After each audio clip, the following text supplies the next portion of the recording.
श्री शिवाय नमस्तुभ्यं, श्री शिवाय नमस्तुभ्यं, श्री शिवाय नमस्तुभ्यं। राधे राधे दोस्तों। तो आज हम श्रवण करेंगे श्रावण मास महात्म्य में 21वां अध्याय। उससे पहले हम ये जान लें कि इस पवित्र सावन मास में भगवान शिव की दिव्य कथाओं का श्रवण हमें अवश्य करना चाहिए।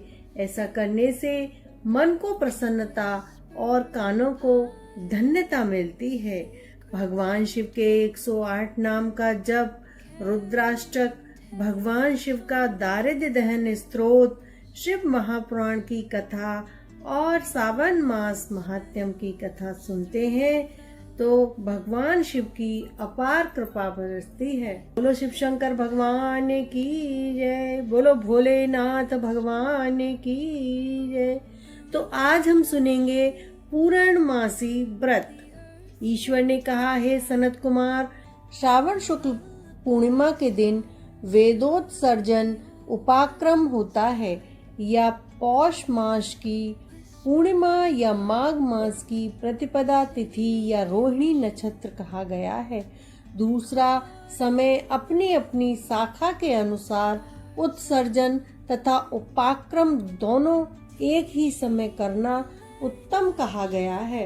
अतः श्रावण मास पूर्णिमा के दिन उत्सर्जन अभीष्ट है तथा ब्रह्मचर्य शाखार्थी उपाक्रम में श्रवण नक्षत्र अभीष्ट है।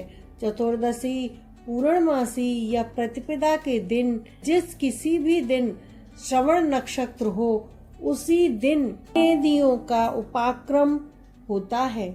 यजुर्वेदियों का उपाक्रम पूर्णिमा में तथा साम वेदियों का हस्त नक्षत्र में होता है। उपाक्रम गुरु और शुक्रास्त रहने पर भी आनंद से करें।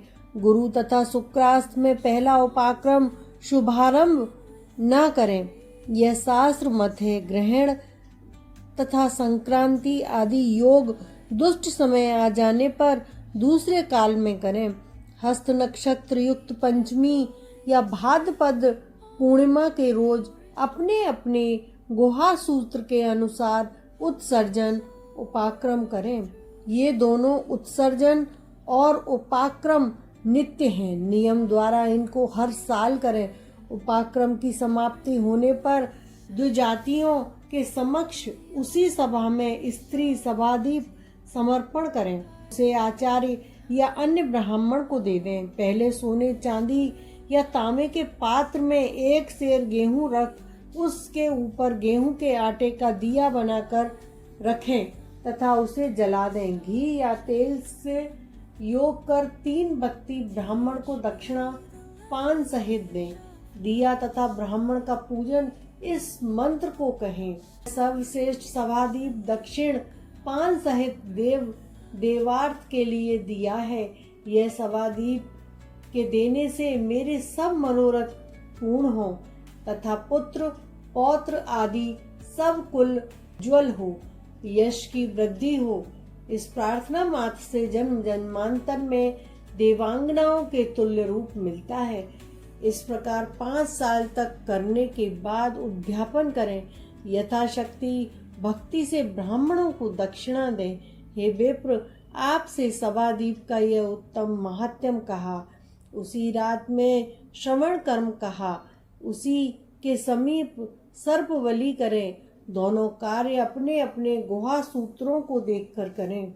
उसी तिथि में भगवान हयग्रीव का अवतार होता है।